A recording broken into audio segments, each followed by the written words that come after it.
January 1945, Camp Algona Mess Hall, Iowa. 12 German women prisoners sat down for breakfast and found something yellow and curved on their plates, something they'd never seen before in their entire lives. One woman picked it up carefully, examining it like a scientist studying an alien artifact. "Is this a decoration?" she whispered to her neighbor. "It's a decoration." Another thought it was a candle that hadn't been lit yet. A third believed it was some kind of tropical flower meant to brighten the dreary winter morning. Not one of them, not a single woman, realized they were holding food. And when an American soldier picked up his own, peeled back the skin, and bit into the white flesh inside, the German women gasped in horror. He was eating it raw, without cooking, without preparation. What kind of uncivilized country had they been brought to? Subscribe for more incredible untold stories from World War II that reveal how the smallest cultural differences created the biggest misunderstandings. To understand why these women had never seen a banana, you need to understand 1940s Germany.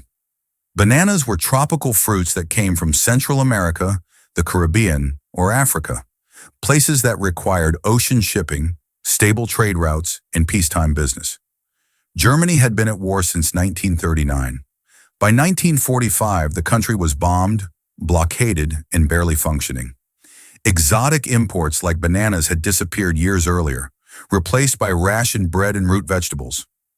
Most of these women had heard of bananas in the same way they'd heard of elephants or palm trees, as distant concepts from warmer climates, not as real objects you could hold and eat. Greta Hoffman, at 28, had vague childhood memories of seeing a banana once in a Berlin market before the war. But young Liesel Wagner, only 19, had literally never encountered one in her entire life. To her, this yellow curved thing on her breakfast plate was as alien as something from another planet. And watching American soldiers eat them casually, abundantly, like they were ordinary, revealed a wealth gap so vast it was almost impossible to understand. The breakfast room hummed with confusion and rapid German conversation. Liesel held her banana at arm's length, turning it slowly like it might suddenly reveal its purpose. The skin felt waxy under her fingertips, nothing like the rough texture of potatoes or the smooth coolness of apples she knew from home. She brought it close to her face, inhaling cautiously. The scent was sweet but completely foreign, tropical, rich, carrying warmth even in the middle of an Iowa winter. "Es riecht seltsam," Margaret Klein murmured from across the table. "It smells strange." She was pressing her banana gently, testing its firmness. The peel gave slightly under pressure, and she pulled her hand back as if it might be overripe or spoiled. Anna Schultz, ever practical, had already made her assessment. "Ich glaube, es ist nicht essbar," she declared firmly. "I don't think it's food." She pointed to the brown spots speckling her banana's peel. "Look at these marks. It's damaged. Diseased, perhaps. Why would they give us something spoiled?" Greta said nothing yet, but her school teacher's mind was working through the puzzle methodically. The Americans had been feeding them well for 4 months now. No tricks, no poisoned food, nothing cruel. If they placed these yellow objects on breakfast plates, there must be a reason. She watched the guards table across the room, studying their casual interaction with identical yellow items. That's when Corporal James Fletcher demonstrated what would become the camp's most memorable teaching moment. He picked up his banana with the ease of someone who'd done it 10,000 times. His thumb found the stem naturally, and he pulled downward. The thick yellow peel split and curled back in sections, revealing pale white fruit underneath that glistened slightly in the morning light. The German women's table fell completely silent. It had skin that came off, like unwrapping a package. The yellow part wasn't the food, it was protection for the food inside. Fletcher broke off a piece of the exposed banana and popped it into his mouth, chewing with obvious enjoyment. Then he stood, walked to the women's table with his partially peeled banana held like a peace offering, and stopped beside young Liesel. "Ladies," he said slowly, knowing his English would need to be translated, "let me show you how we eat these." He repeated the peeling motion with exaggerated care, making sure every woman could see how the skin separated from the fruit. The other guards watched nervously, understanding this was a delicate moment. One wrong move, one hint of mockery, and weeks of carefully built trust could evaporate. Liesel's eyes tracked Fletcher's hands as he broke off a small piece of the pale fruit and held it out to her. His face showed nothing but patient encouragement, the kind of expression her older brother used to have when teaching her something new back in Bavaria, back when the world made sense. "Try it," Fletcher said gently. "I promise it's good." Liesel looked at Greta, seeking permission. The older woman gave a slight nod. Someone had to be first. Someone had to test whether this strange tropical thing was truly safe, truly meant for eating. Liesel reached out with trembling fingers and accepted the piece of banana. It felt soft, almost disturbingly so. Everything about it seemed wrong to her German sensibilities. Food should be firm. Bread had crust. Apples had structure. Potatoes had substance. This was mushy, yielding, with a texture unlike anything in her experience. She brought it slowly to her mouth while 11 other women held their collective breath. The banana touched her tongue, and her face immediately twisted, not from terrible taste, but from absolute unfamiliarity. It was sweet, yes, but with a heavy richness that coated her mouth instantly. The texture was soft to the point of being unsettling, like something that had been cooked but was somehow still raw. She chewed slowly, trying to understand what she was experiencing. Not disgusting exactly, not pleasant either, just profoundly, deeply strange. She swallowed and reached immediately for her water glass, washing away the lingering sweetness. "Es ist weich," she said uncertainly. "It's soft." That single word seemed to capture all her confusion. Zu weich, too soft, like porridge but cold and sweet. Anna Schultz shook her head decisively. "Nein, danke. No, I cannot eat this." She pushed her banana toward the center of the table, as if distancing herself from contamination.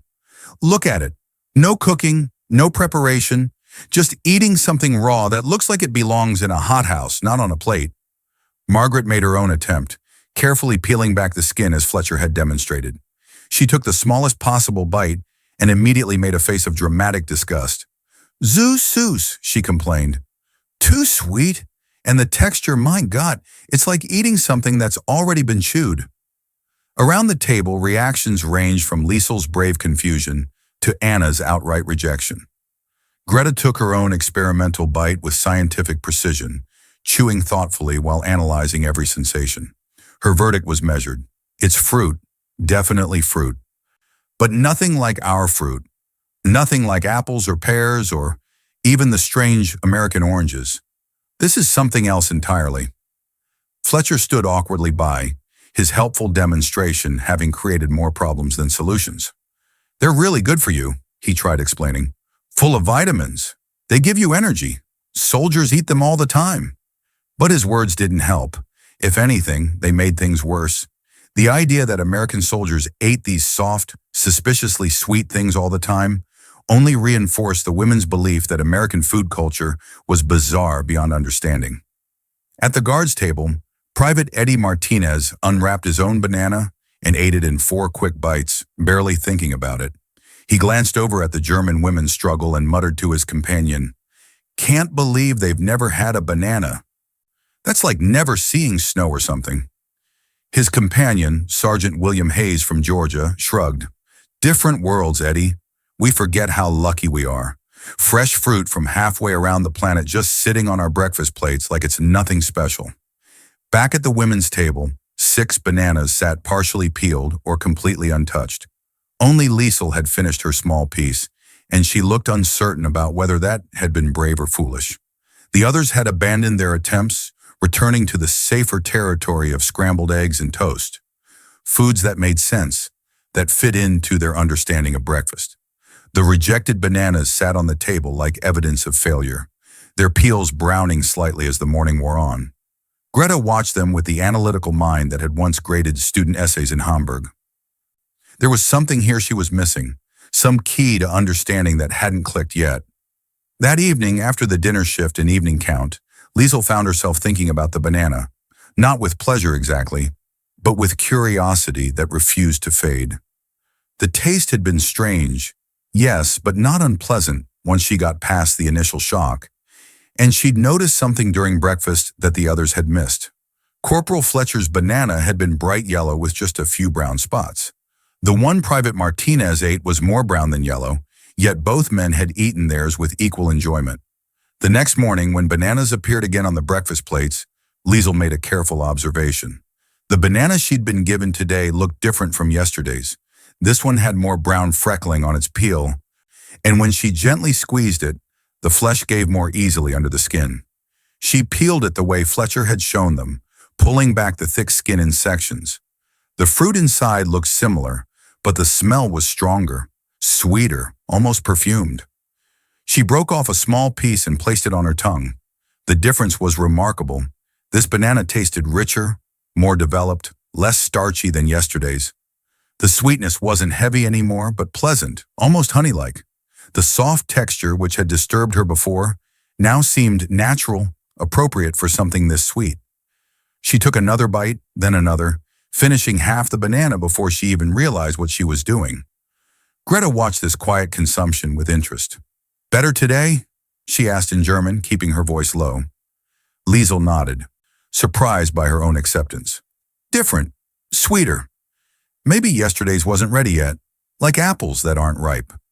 That observation unlocked something in Greta's understanding. Of course, fruit ripened. These tropical things must ripen too, just differently than German apples or pears. The brown spots weren't disease or damage. They were signs of ripeness, like the golden color that developed on ripe pears. "May I try a piece of yours?" Greta asked. Liesel broke off a section and passed it across the table. Greta ate it thoughtfully, her expression shifting from skepticism to consideration to cautious approval. "You're right, this is better. Sweeter, but not overwhelming. The texture makes more sense with this level of sweetness." Their quiet exchange hadn't gone unnoticed. Anna Schultz was watching them with the suspicious interest of someone who'd firmly declared something inedible, now seeing others consume it willingly. "It's still too soft," Anna muttered, but her conviction had weakened. She picked up her own banana, examined the brown spots on its peel with new eyes, and peeled it with careful, deliberate movements. Her first bite was tiny, cautious. She chewed slowly, her face showing the internal debate between prejudice and reality. "Not as bad as yesterday," she admitted grudgingly. "Still strange. Still nothing like proper fruit, but not as bad." Across the mess hall, Corporal Fletcher noticed the change. 3 women were eating bananas this morning, actually eating them, not just taking polite, experimental bites.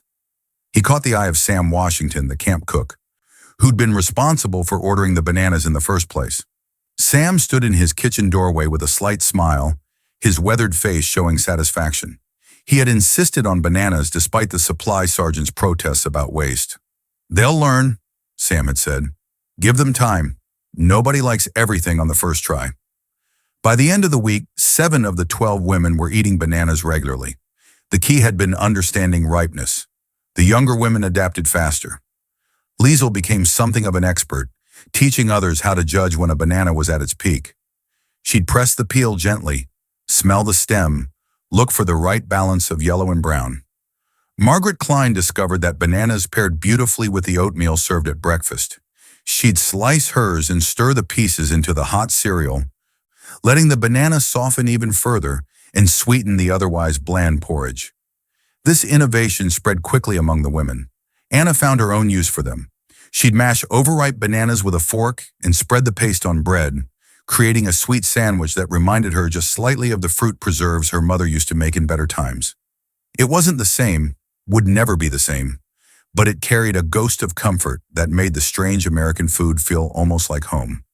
Within 3 weeks, bananas had transformed from bizarre decoration to valuable commodity. The women began requesting them specifically, approaching guards during meal distribution to ask if there were extra bananas available. Sam Washington started ordering more, watching with quiet satisfaction as his original prediction proved true. The transformation hadn't escaped the guards' attention. Private Martinez started bringing extra bananas from his own rations to share with the women during afternoon work shifts. It became an unspoken gesture of goodwill. He'd casually leave a couple of particularly ripe bananas on the table where the women sewed uniforms or sorted supplies. Liesel had become the camp's unofficial banana expert.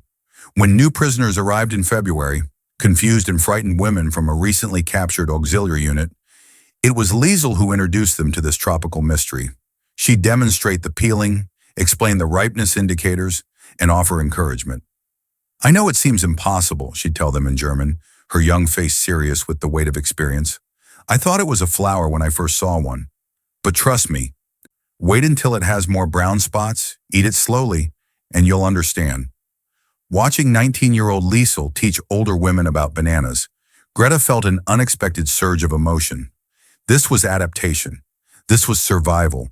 Not just accepting what was offered, but finding ways to make the foreign familiar, to transform confusion into knowledge and share that knowledge with others. The banana economy extended beyond simple consumption. Women started trading portions at meals.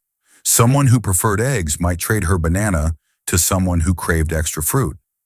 These small transactions created bonds, networks of favor and reciprocity that strengthened their community. Letters home began mentioning the yellow fruit, though few women knew if their families would understand the reference. Margaret wrote to her sister in Bavaria, "There is a fruit here called Bananen, yellow, curved, sweet like honey. It comes from jungles across the ocean. Can you imagine? Even in captivity, we eat fruit from paradise." Anna's letter to her mother was more practical. "The Americans waste nothing. Even the fruit we thought was spoiled, they eat happily. I have learned not to judge ripeness by German standards. Everything here requires new thinking." Greta's letter to her daughter carried deeper meaning. "I have learned to love something I once thought impossible to eat.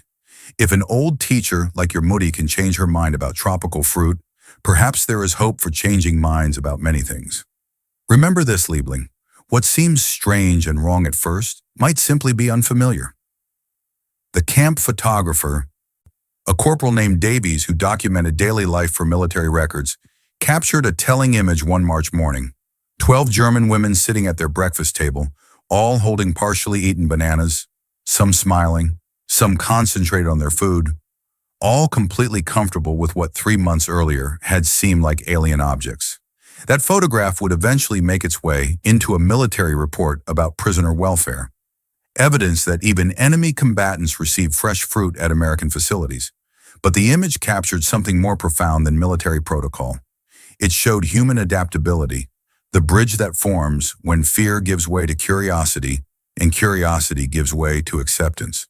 Sam Washington kept that photograph tacked to the kitchen wall, a reminder that patience and persistence could overcome almost any cultural divide. He'd been right about the bananas, and he'd been right about giving the women time. The only holdout was a woman named Helga Schmidt, older than the others at 42, who absolutely refused to touch bananas under any circumstances. "I am too old to eat baby food," she declared with stubborn dignity. "Let the young ones eat their tropical mush. I will stick to proper German foods." But even Helga couldn't deny the change in the camp's atmosphere. The banana incident had broken down barriers in ways that rules and protocols never could. The thaw came to Iowa in early April, but a late winter storm struck without warning on the 15th, closing roads and cutting supply lines across 3 counties. The weekly delivery truck from Des Moines sat stranded 70 miles away, its cargo of fresh produce slowly freezing in the unheated container. At Camp Algona, the kitchen inventory grew sparse. Sam Washington stood in his pantry counting canned goods and dried supplies, calculating how to stretch meals until the roads cleared. Potatoes, yes. Canned vegetables, sufficient. Coffee, barely adequate. Fresh fruit, including bananas, gone by tomorrow morning. The women noticed immediately at breakfast. Only 8 bananas appeared for 12 women. Liesel looked at the diminished supply with visible disappointment, though she said nothing. These were still prisoners, still people without the right to complain about luxuries. But Greta saw the longing in the younger women's faces, and something about it broke her heart. 4 months ago, these same women had thought bananas were decorations. Now they were mourning their absence like the loss of letters from home. The transformation had been so complete that its reversal felt like genuine deprivation. "We'll share," Greta announced in German, her teacher's voice allowing no argument. 4 of us will have half bananas today. Tomorrow the other 4. Fair and equal." The sharing happened without complaint, though Liesel couldn't hide her sadness as she carefully cut her portion in half with a knife, passing one piece to Anna. This small yellow fruit had become more than food. It represented normalcy, A bright spot in the grayness of captivity, a connection to the world beyond barbed wire. By the third day without fresh supplies, the bananas were gone entirely. The women ate their eggs and toast in unusual silence, the absence more noticeable than the presence had ever been. That afternoon, Margaret Klein fell ill with fever, the same influenza that had been circulating through the camp for weeks. She lay in her bunk shivering despite heavy blankets, her face flushed and miserable. The camp doctor examined her, prescribed rest and fluids, and moved on to his other patients. But that evening, as the women gathered around Margaret's bunk trying to provide comfort, the sick woman whispered something that made them all fall silent. "I wish I had a banana," she said in German, her voice weak. "Just one. The way they taste when they're perfectly ripe. So sweet. I keep thinking about it. Isn't that strange? Weeks ago I hated them, and now all I want is one banana." Liesel squeezed her friend's hand, unable to offer what was being requested. The storm continued outside, wind howling across the Iowa plains, keeping them isolated from resupply. The bananas that had become so precious were simply unavailable, and no amount of wishing could change that reality. Sam Washington heard about Margaret's request from Corporal Fletcher during the evening meal service. The cook said nothing, but his mind was already working through possibilities. He had no fresh bananas, true, but in the very back of his pantry, saved from a previous shipment, was something else. That night, Sam worked alone in the kitchen after the evening cleanup. He took dried banana chips, thin, crispy slices that bore little resemblance to fresh fruit, and reconstituted them in warm water with honey and a touch of cinnamon. The result wasn't a fresh banana, not even close, but it carried the flavor, the sweetness, the essential memory of what Margaret was craving. He brought the bowl to the women's barracks himself, knowing that, strictly speaking, this violated protocol. Cooks didn't deliver special meals to individual prisoners, but Sam had watched these women transform from frightened captives to people who'd found small joys in his kitchen's offerings. Margaret's request had touched something in him, the same instinct that had made him insist on ordering bananas in the first place. Greta answered his knock at the barracks door, surprise evident on her face.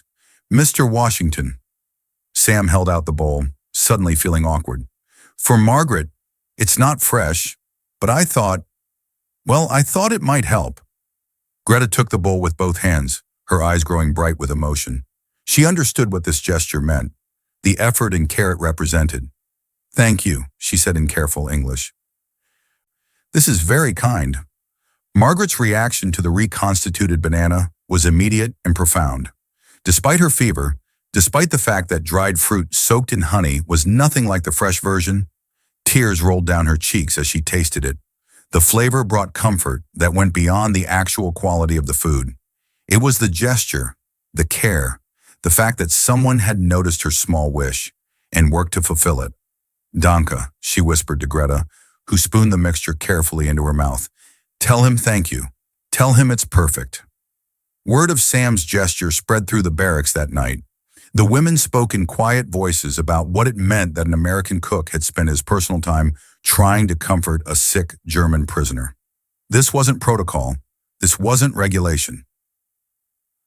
This was something more fundamental, one human being caring for another, nationality irrelevant in the face of simple suffering. The storm broke 2 days later. Roads cleared, supply trucks resumed their routes, and by the following Monday, fresh bananas returned to the mess hall in abundance. The women greeted them like old friends, their yellow skins bright against the dull military plates. Margaret recovered from her fever, ate hers slowly, savoring every bite with the appreciation of someone who'd learned that even small pleasures could vanish without warning. "I will never take these for granted again," she told Liesel, holding up her half-eaten banana. "3 months ago, I thought it was soap. Now losing them for 3 days felt like losing something precious." Spring transformed Camp Algona gradually, bringing green to the Iowa landscape and warmth to the cold barracks. With improved weather came improved supplies, including varieties of bananas the women hadn't seen before. Smaller red ones appeared one morning, causing fresh confusion until Corporal Fletcher explained they were simply a different type, sweeter and with a slight berry flavor. Liesel tried them first, naturally, her reputation as the camp's banana expert now firmly established. She peeled the reddish-purple skin carefully, revealing fruit that was creamier and paler than the yellow bananas. One bite and her eyes widened with delight. "It tastes like strawberries met a banana," she announced in German. "Sweeter, softer. These are even better." This sparked passionate debate among the women about which variety was superior. Anna insisted the yellow ones were more substantial, proper fruit rather than candy. Greta preferred the red ones for their complexity of flavor. Margaret remained loyal to yellow bananas, having developed an emotional attachment during her illness. These meaningless but passionate discussions made their captivity feel momentarily normal, like housewives debating recipes rather than prisoners marking time. New prisoners continued arriving as the war ground toward its inevitable conclusion. Each group went through the same initial banana confusion, and each time the established women would gather around to teach and encourage. It became a ritual of welcome, a way to ease newcomers into the strange reality of American abundance. "Wait for the brown spots," they'd advise with the authority of experience. "Don't eat it if it's too green. It'll taste like chalk. Peel it like this from the stem. Try it in your oatmeal if the texture bothers you at first." These teaching moments created bonds between the women, links of shared experience that went beyond their different backgrounds and home cities. The Hamburg teacher, the Berlin secretary, the Munich nurse, the small-town shopkeeper from Bavaria, all united by their journey from banana ignorance to banana expertise. They'd become a community defined not by their imprisonment, but by their shared adaptation. In early May, news came that Germany had surrendered. The war in Europe was over. The women received this information with complex emotions: relief that the killing had stopped, grief for their destroyed homeland, fear about what came next, uncertainty about when they'd see their families again. Some wept, others sat in stunned silence. All of them felt the ground shifting beneath their feet as the world they'd known ended, and an uncertain future began. That evening's meal was subdued, conversations muted, movements mechanical.